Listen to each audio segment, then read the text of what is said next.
Hi everyone, in this video we are going to look at how to evaluate iterated integrals using prior knowledge we have about integration and definite integration, etc. So basically, how do we evaluate fxy dx dy over a region R? We can estimate it using those rectangles and finding those boxes and adding their volumes, but it's an estimate.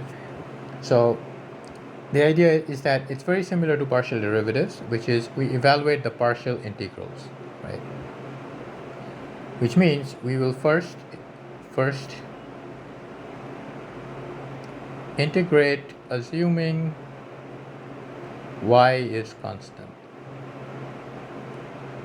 Then you plug in the limits and then integrate with respect to y. So what happens is when you plug in these limits, now you will no longer have any x term left because the limits are numerical, so you will plug them in, and you will only be left with y terms if there are any, and you integrate with respect to y. So for example, let's suppose we're doing this. So since dy is placed first, I will integrate with respect to y, and I will treat x squared as a constant. So which means x squared doesn't change, but y becomes y squared over 2, and the limits are 1 to 2, which gives me x squared over 2, a 2 squared minus 1 squared, which is a 3x squared over 2, which means now my integral is 0 to 3x squared over 2 dx, which is 3 half, 1/3 x cubed, 0 to 3, which will be 1 half, 27, to give 27 over 2. Now try the same thing, but with the order switched. So let me do this. What I mean is now I have dx and then dy and change the limits accordingly. Let's see what happens. Now y is a constant and x becomes x cubed over 3 from 0 to 3, which becomes y over 3, 27, which becomes 9y. So now I have 1 to 2, 9y dy, which is 9y squared over 2, 1 to 2, or 9 over 2, 2 squared minus 1 squared, which is 9 over 2 times 3, which is 27 over 2. That's the exact same numerical value. Now is that a coincidence? Well, it is not. There is a theorem. Fubini's theorem says that if f is a continuous function on a rectangle AB cross CD, then the double integral over the region R fx dA is the same as evaluating the iterated integral with the order being dy dx and with the order being dx dy. Okay, so that's a handy result. It allows us to move things around. Example, remember this function which we looked at in a previous video where we estimated it using midpoint. In this case, we are being asked to evaluate x minus 3y squared. Let's do this dx dy. So x is 0 to 2 and y is 1 to 2. I will first work on the middle in the first integral dx. So I have x squared over 2, whereas 3y squared is a constant, so it will just give me 3y squared times x, because the antiderivative of 1 is x. And I do have a dy on the outside. So 1 to 2, plugging the values, this is 4, 2 squared is 4, 4 over 2 is 2. So I have 2 minus 6y squared dy, which is then 2y minus 6y cubed over 3, 1 to 2. So that gives me 2 times 2 minus 1 minus 2 times 2 cubed minus 1 cubed, or 2 minus 2 times 7, which is negative 12. What does this being negative imply? The being negative implies that this particular solid object is below the xy plane, and it has a volume of positive 12, but the negative implies that it has gone below the xy plane. Okay, find the volume of the solid S that is bounded by the elliptic paraboloid x squared plus 2y squared plus z equals 16 and the plane x equals 2 and y equals 2 and the 3 coordinate plane. So now we have been asked to find the volume, which means we have to use the double integral, but before we do that we have to look at what this surface is. So this is an elliptical paraboloid. You can rewrite this as z equals 16 minus x squared minus 2y squared. So when x and y are both 0, that is on the z axis, this is 16. Everything else is below this.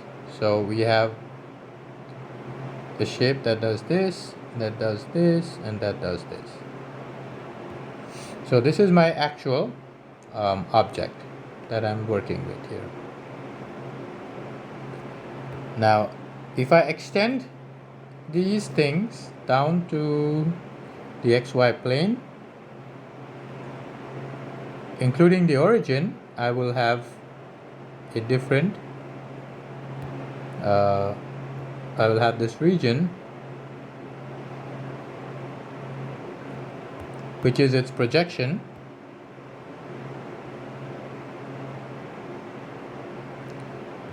that I can write as the region R. What are these values? This value is 2 and this is 2 because we are limited by x equals 2 and y equals 2. So we have a simple setup. We have a 16 minus x squared minus 2y squared. Fubini's result says that the order doesn't matter. So I'll go with dx dy. X goes from 0 to 2 and y goes from 0 to 2. Okay, so we proceed to first do the first integral. We get a 16x minus x cubed over 3 minus 2y squared x, because this is 2y squared is constant and the integral of 1 is 1 with respect to x is x. All of this is within 0 to 2, and then we will integrate with respect to y. So we have 0 to 2, 16 times 2 is 32. Then we have 8 cubed, or 2 cubed, which is 8 over 3, and then we have a 4y squared dy. The first value is a constant, and if you do this subtraction, so 32 minus 8 over 3 is 96 minus 8 is 88 over 3. So this will become 88 over 3y for y cubed over 3, 0 to 2. So 88 times 2 is 176 over 3 minus 4 over 3, 2 cubed is 8. So we have 176 minus 32, which is 144 over 3, which does divide and give us 48. So that's the volume enclosed. So if to interpret this as volume, that would be, the volume of this solid over here. And that volume is 48. There's one special case. Again, it doesn't have to be thought of as a separate result, but basically the idea is if your function is separable, that is, you can write the x and the y terms separately, then doing this double integral is the same as doing two single integrals and then multiplying the results together. And that is because in the first integral, it just gets treated as a constant.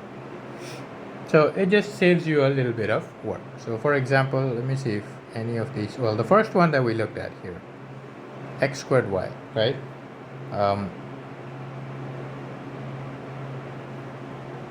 0 to 3, 1 to 2, x squared y. So we saw that dx dy doesn't make an effect. We will also see that doing this as 1 to 2 x squared dx multiplied by 0 to 3 y dy should give us the same result.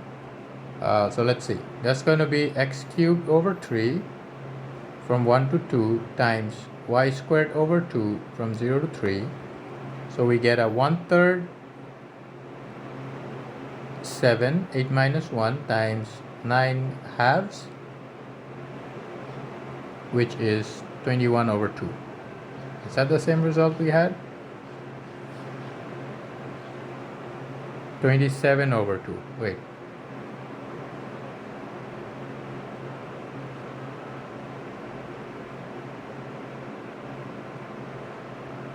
Is x from 1 to 2? Wait, let me check. Oh, sorry, so that's the problem. Y is from 1 to 2 and x is from 0 to 3.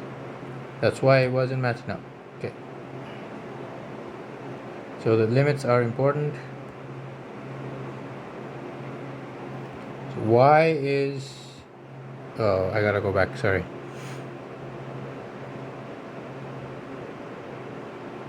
Y is 1 to 2 and x is 0 to 3. So y is 1 to 2 and x is 0 to 3. Okay, so y is 1 to 2. Okay, so this becomes x cubed over 3, 0 to 3 times y squared over 2, 1 to 2. So this becomes a 27 over 3 and this becomes a 1/2 3, which is 27 over 2. That's the exact same result. The last thing we do here is draw an analogy between average value, which in Calc 1 is defined as the integral divided by the width. So what is this saying? It's saying that if I have a function, then the integral represents this area under the curve between a and b.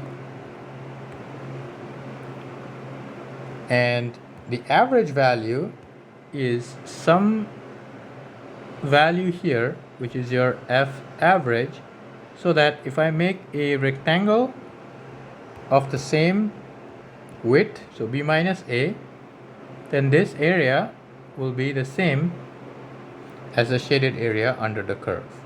And we have the same idea here. If you look at the double integral, then the average value can be found by taking the area of the region and dividing it. What that means is, if I have a surface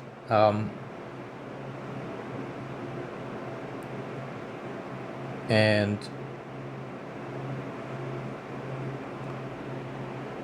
an area, a volume associated with this, then there will be an average value for this function somewhere here, where if I construct a box, well, let's make this base a box, then this box will have the same volume. So that's all for this particular section. There will be other videos for following sections.